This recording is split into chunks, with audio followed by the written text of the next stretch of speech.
اذا السماء انشقت وأذنت لربها وحقت وإذا الأرض مدت وألقت ما فيها وتخلت وأذنت لربها وحقت يا أيها الإنسان إنك كادح إلى ربك كدحا فملاقيه صدق اللہ العظیم۔ اذا السماء انشقت، جب آسمان پھٹ جائے گا۔ دیکھیے ساری یہ صورتیں وہی تذکیر آخرت۔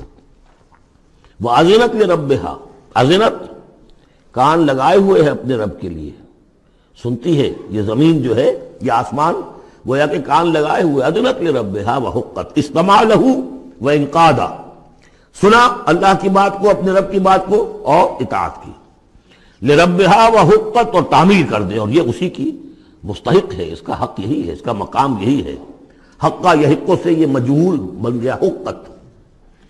وَإِذَا الْأَرْضُ مُدَّتْ، اور جب کہ زمین کو پھیلا دیا جائے گا یا کھینچ دیا جائے گا۔ وَأَلْقَتْ مَا فِيهَا وَتَخَلَّتْ، اور وہ نکال باہر کرے گی، گرا دے گی باہر جو بھی اس کے اندر تھا، اور خالی ہو جائے گی۔ یہ آگے چل کر سورہ زلزال میں بھی آئے گا۔ وَأَخْرَجَتِ الْأَرْضُ أَثْقَالَهَا، جبکہ زمین اپنے سارے بوجھ نکال کر باہر پھینک دے گی، جو مردے ان میں دفن ہیں، جو بھی ان کے اجزاء ہیں، ان سب کو نکال کر، تاکہ وہ دوبارہ بنے اور بن کر کھڑے ہو جائیں، اور بھی جو کچھ ہے۔ وَأَذِنَتْ لِرَبِّهَا وَحُقَّتْ، اور زمین کا معاملہ بھی یہی ہے کہ وہ اپنے رب کا حکم سنتی ہے اور اس کی تعمیل کرتی ہے، اور وہ اسی کی سزاوار ہے، یہی اس کو لائق ہے، زیب دیتا ہے۔ یا ایھا الانسان، اے انسان، انک کادح الی ربک کدحا فملاقیہ، یہ بہت چل کر سورہ بلد میں بھی آئے گی کہ انسان کو، ہر انسان کو مشقت میں پیدا کیا گیا ہے۔ ہر انسان کے لیے دنیا جو ہے دار المحن ہے، اگرچہ مشقتوں کی نوعیت جو ہے اس میں فرق ہے۔ کسی کی جسمانی مشقت زیادہ ہے، وہ کسی چلائی ہے، اس نے اینٹیں ڈھوئی ہیں، ہل چلایا ہے، پھر وہ رات کو ایسا سوتا ہے کہ اس کو صبح کی خبر دیتا ہے، اسے اس وقت بے چینی کوئی نہیں ہوتی۔ کسی کی ذہنی ہے، مل کا مالک ہے، بیٹھا ہوا ہے، پرابلم ہے، وہ رات کو بھی پیچھا نہیں چھوڑتے وہ پرابلمز، پھر اسے ہپنوٹکس چاہیے، اسے کوئی اور سیڈیٹیوز چاہیے، کسی طرح کی چیزیں، اینٹی ڈپریسنٹس چاہیے۔ ساری جو آج دنیا میں سب سے بڑی مارکیٹ جو ہے میڈیسنز میں، وہ ان دوائیوں کی ہو چکی ہے امریکہ میں۔ جو سب سے مہنگی دوائیاں وہ یہ ہیں امراض ذہنی کی۔ کن کو ہوتے ہیں یہ؟ عام طور پر جن لوگوں کے ہاں ایفلوئنس ہے۔ تو معلوم ہے کہ ہر ایک کے لیے کوفت ہے۔ پھر یہ کہ کسی کو کوئی غم ہے، کسی کو کوئی غم ہے۔ عام آدمی یہ سمجھتا میں پیدل چل رہا ہوں، اس کے پاس سائیکل ہے، یہ بڑا اچھا ہے، بہت عمدہ ہے۔ اس سائیکل والے سے پوچھئے، اسے نظر آتا ہے کار پہ جاتا ہوا، اس کو اس کی جلن ہو رہی ہے۔ کار والا جو ہے وہ دیکھتا ہے کہ مجھ سے بہت زیادہ نئے ماڈل کی کار پہ گیا ہے، نئی کار پر زلزلاتا ہوا، اسے اس کی کوفت ہو رہی۔ تو کوفت اور یہاں پہ رنج اور محن، جس کو کہا ہے کہ قید حیات و بند غم اصل میں دونوں ایک ہیں، موت سے پہلے آدمی غم سے نجات پائے کیوں؟ اور معاملہ یہ ہے کہ موت پر بھی جب نجات نہ ملی، اب تو گھبرا کے یہ کہتے ہیں کہ مر جائیں گے، اور مر کے بھی چین نہ پایا تو کدھر جائیں گے؟ وہ جو اب جو گھبرا کے یہ کہتے ہیں، وہ تو بات آئے گی آپ کو سورہ بلد میں۔ قید حیات و بند غم اصل میں دونوں ایک ہیں، موت سے پہلے آدمی غم سے نجات پائے کیوں، یہ سورہ بلد میں ہے۔ لیکن دوسرا مرحلہ جو ہے کہ اب تو گھبرا کے یہ کہتے ہیں کہ مر جائیں گے، مر کے بھی چین نہ پایا تو کدھر جائیں گے، وہ یہاں ہے۔ یا ایھا الانسان، اے انسان، انک کادح الی ربک کدحا، تیرا مقدر یہی ہے، تکلیفیں جھیلتا ہوا، بوجھ برداشت کرتا ہوا، کوفت برداشت کرتا ہوا، تجھے ایک پر دوسری، دوسری پر تیسری کوفت اور تکلیف، اور پھر جا کر اپنے رب کے سامنے کھڑے ہونا ہے۔ ملاقی، اب جو بار برداری کے حیوان ہیں، بیل ہے جتا ہوا ہے، آپ جتائے رکھیے، اسے رہٹ میں لگا لیا آپ نے اس کو کسی اپنے ہل میں جوت لیا، اس کے بعد اس سے حساب کتاب تو کوئی نہیں نا۔ حضرت ابوبکر کہا کرتے تھے عجیب کیف کے عالم میں، کاش کہ میں ایک چڑیا ہوتا جو درختوں پر چہچہا رہی ہے، اس سے کوئی محاسبہ نہیں۔ کاش کہ میں گھاس کا ایک تنکا ہوتا جو جلا دی جاتی ہے، ختم ہو جاتی ہے، اس سے محاسبہ کوئی نہیں ہے، پوچھ گچھ کوئی نہیں۔ یہاں ہے محاسبہ۔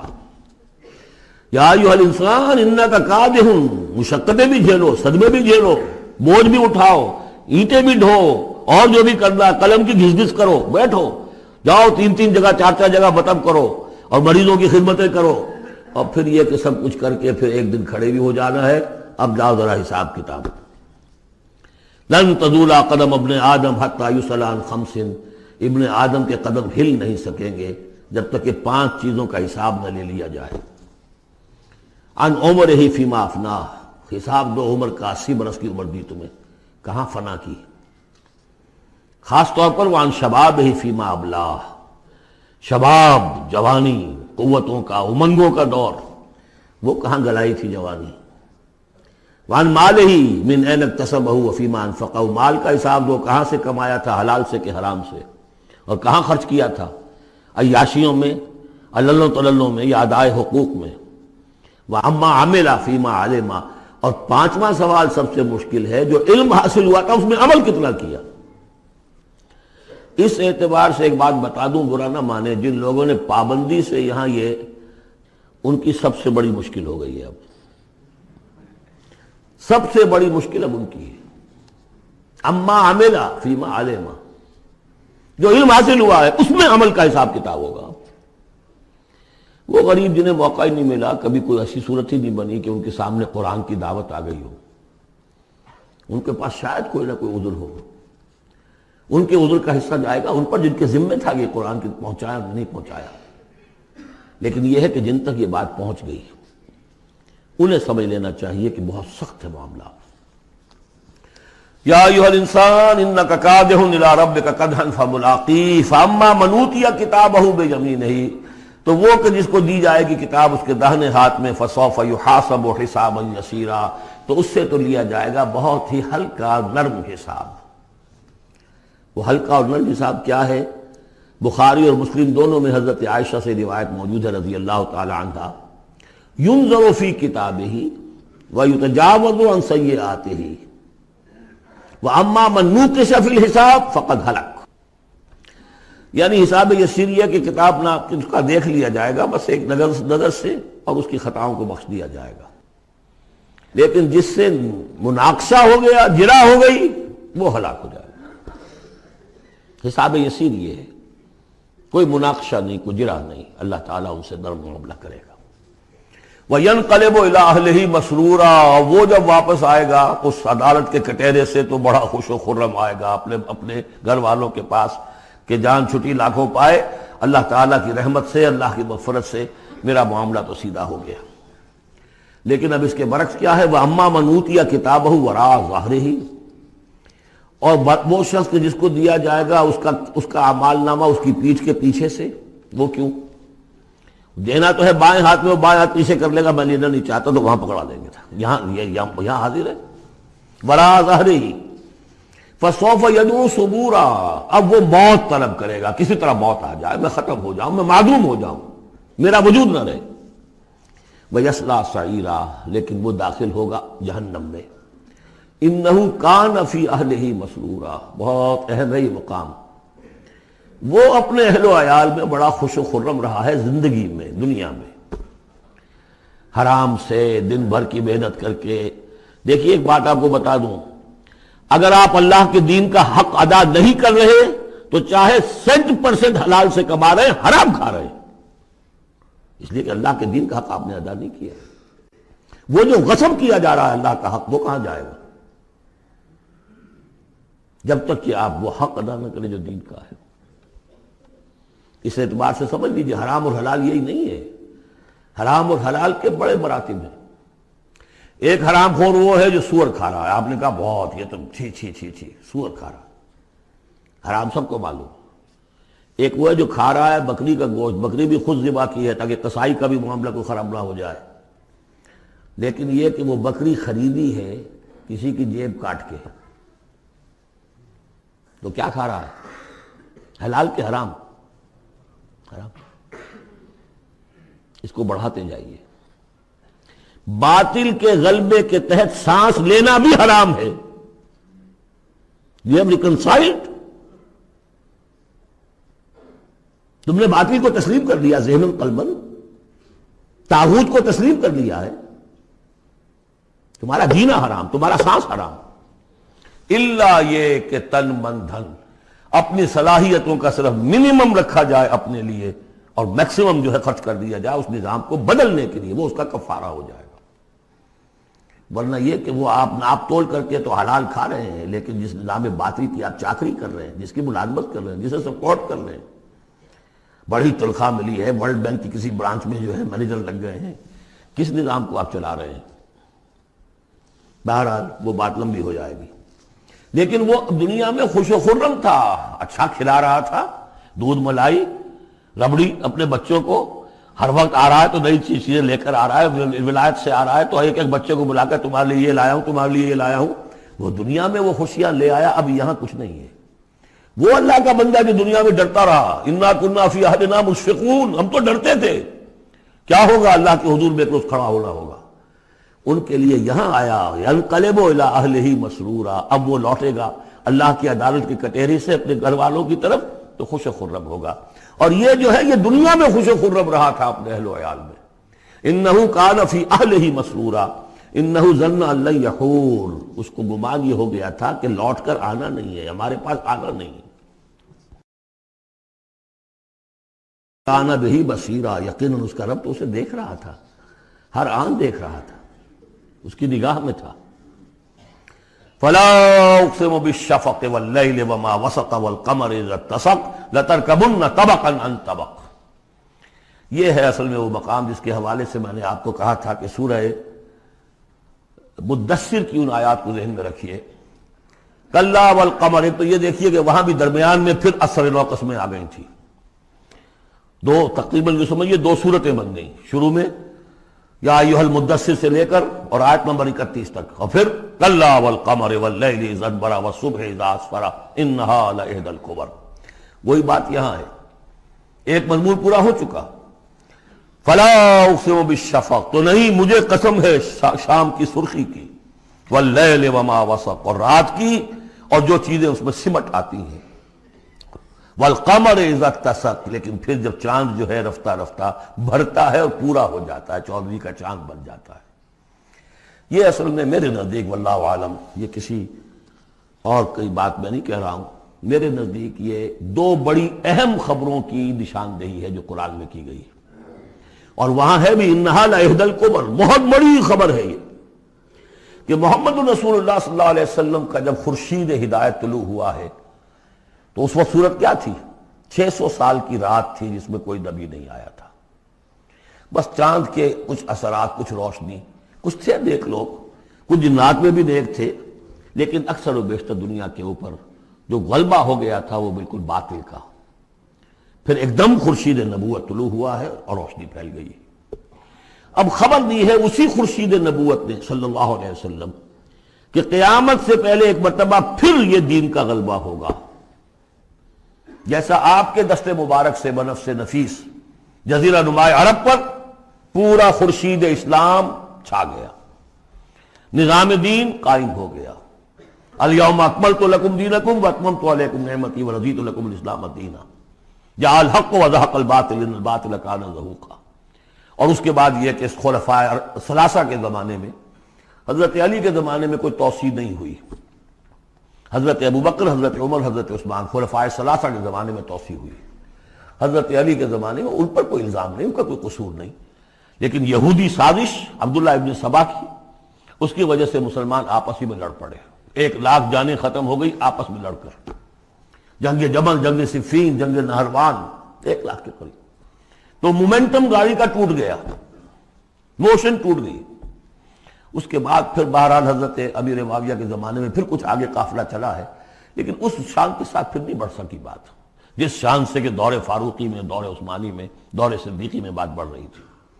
بہرحال وہ تو پروسیس رک کر اور پیچھے ریورس بھی ہو گیا، لیکن حضور کی دی ہوئی خبر ہے کہ دوبارہ دنیا میں دین کا غلبہ ہوگا اور گلوبل ہوگا، پوری دنیا میں ہوگا۔ وہ حدیثیں ہم نے نوید خلافت کے عنوان سے کتابچہ 8 صفحے کا کتابچہ بہت شائع کی ہیں، میں صرف یہ بتا رہا ہوں وہاں حضور کے زمانے میں کل 23 برس میں انقلاب برپا ہو گیا۔ سورج ایک دم طلوع ہو جاتا، کتنی دیر لگتی ہے، طلوع ہو گیا، لیکن اب جو روشنی آئے گی وہ آئے گی تدریجاً۔ اس کی شان کیا ہوگی؟ فلا اقسم بالشفق، ایک شفق کی روشنی ہوتی ہے جب رات سورج غروب ہو گیا لیکن شفق ابھی ہے. وہ حال ہے اس وقت دنیا کا کہ اسلام کی روشنی غروب ہو چکی ہے، صرف شفق کی لالی سی نظر آ رہی ہے. اس کے بعد واللیل وما وسق، پوری دنیا کے اوپر دین کے اعتبار سے تاریکی چھا گئی ہے، رات ہے. اور رات جو ہے اپنے اندر جن جن چیزوں کو سمیٹ لیتی ہے. لیکن والقمر اذا اتسق، لیکن چاند طلوع ہوتا ہے، پہلے دن، دوسرے دن، تیسرے دن بھرنا شروع ہوتا ہے، یہاں تک کہ وہ پورا ہو جاتا ہے. اب چاند کی چاندنی جو ہے وہ پھر دنیا کے اندر اس کو رات کو منور کر دیتی ہے. لَتَرْكَبُنَّ طَبَقًا عَنْ طَبَقٍ، اسی طرح تم چڑھو گے درجہ بدرجہ. یعنی اب جو تجدید دین کا کام ہوگا، اب جو اقامت دین کی جد و جہد ہوگی، اب جو دنیا میں خلافت علی منہاج النبوت کا نظام قائم ہوگا، تو وہ کسی ایک نسل میں نہیں ہو جائے گا، کسی ایک دائی یا ایک تحریک کے ذریعے سے نہیں ہو جائے گا، درجہ بدرجہ. کسی نے ایک کام کر دیا، علامہ اقبال نے فکر کو واضح کر دیا کہ اسلام مذہب نہیں دین ہے، اور جدا ہو دین سیاست سے تو رہ جاتی ہے چنگیزی. یہ ایک وحدت ہے. ابوالکلام آزاد اٹھے، انہوں نے قائم کی جماعت حزب اللہ، لیکن یہ کہ کچھ مخالفتوں سے بددل ہو کر جلدی چلے گئے. پھر وہ کانگریس میں شامل ہوئے اور انہوں نے پھر جو ہے اپنی پوری زندگی جہاد حریت کی نظر کر دی. پھر مولانا مودودی اٹھے، وہ جماعت اسلامی بنائی. افسوس کہ پاکستان میں آ کر وہ یہاں کی قومی سیاست کے اندر داخل ہو کر انہوں نے بھی منزل کھوٹی کر لیا. وہ قافلہ جو ہے جیسے کہ کہیں کسی دلدل میں پھنس گیا ہے. یہ رفتہ رفتہ ہوگا، لیکن انہوں نے ایک ایک قدم بڑھایا ہے. ان سب کی کوششوں سے ایک ایک قدم بات آگے بڑھی ہے. لَتَرْكَبُنَّ طَبَقًا عَنْ طَبَقٍ، لیکن جس طرح چاند رفتہ رفتہ پہلی تاریخ سے لے کر 14ویں رات تک پورا ہو جاتا ہوگا، ہونا ہے، وہ لازماً ہوگا جس کی خبر دی ہے محمد رسول اللہ صلی اللہ علیہ وسلم نے. وَهُوَ الصَّادِقُ الْمَصْدُوقُ، ان کی دی ہوئی خبر میں کوئی جھوٹ نہیں ہو سکتا. فَلَا أُقْسِمُ بِالشَّفَقِ وَاللَّيْلِ وَمَا وَسَقَ وَالْقَمَرِ إِذَا اتَّسَقَ لَتَرْكَبُنَّ طَبَقًا عَنْ طَبَقٍ فَمَا لَهُمْ لَا يُؤْمِنُونَ. انہیں کیا ہو گیا ہے، ایمان کیوں نہیں لاتے، کیوں نہیں مانتے؟ وَإِذَا قُرِئَ عَلَيْهِمُ الْقُرْآنُ لَا يَسْجُدُونَ، اور جب ان پر قرآن ان پڑھ کر سنایا جاتا ہے کیا ہو گیا انہیں کہ سجدہ نہیں کرتے. بَلِ الَّذِينَ كَفَرُوا يُكَذِّبُونَ، بجائے ایمان لانے کے یہ کافر جو ہیں یہ تو الٹا اور جھٹلا رہے ہیں.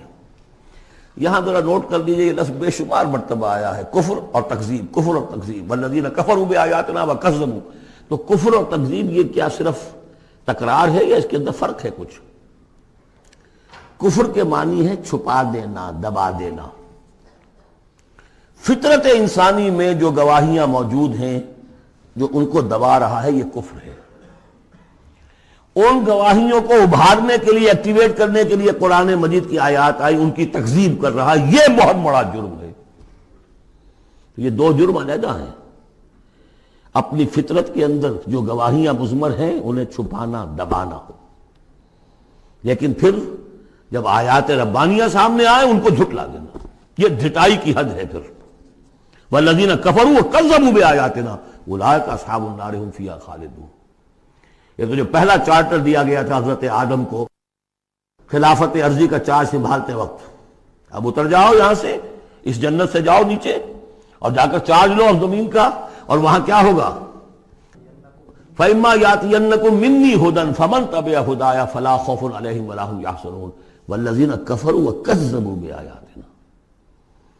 کفر پہلا جرم اور تکذیب یہ مہا جرم. کفر تو اس وجہ سے بھی ہو سکتا ہے اس ماحول کے اثرات تھے، آپ ظہور میں رہے، آپ دبے ہوئے تھے، لیکن جب وہ روشنی آ گئی پھر اس کی تکذیب، یہ معلوم ہوا کہ اب یہ جرم جو ہے اپنی آخری حد کو پہنچ گیا. بل الذین کفروا یکذبون، یہ کافر جو ہے جھٹلا رہے ہیں. واللہ عالم بما یوعون، اور اللہ کو معلوم ہے کہ یہ کیا بھرے ہوئے ہیں اپنے ہاں. عام طور پر سمجھا ہے کہ جو انسان مال دولت نہیں، اندر ان کے بغض ہے، حسد ہے، تکبر ہے، اس کی وجہ سے یہ تکذیب کر رہے ہیں. یہ نہیں کہ یہ حق کو پہچان نہیں پائے ہیں، ان کے اندر جو ہے بغض، حسد اور تکبر بھرا ہوا ہے. فبشرہم بعذاب علیم، تو اے نبی ان کو بشارت دے دیجئے دردناک عذاب کی. الا الذین آمنوا وعملوا الصالحات لہم اجر غیر ممنون، سوائے ان کے کہ جو لوگ ایمان لائے اور جنہوں نے نیک عمل کیے، ان کے لیے اجر ہے بے انتہا، کبھی ختم نہ ہونے والا، منن کاٹ دینا. اگر کوئی چیز کٹ جائے گی اس کی انتہا ہو گئی، نہیں، یہ کٹ نہیں سکے گا، اس کا سلسلہ جاری رہے گا مسلسل غیر ممنون، یہ مسلسل ہے، ختم ہونے والا نہیں ہے۔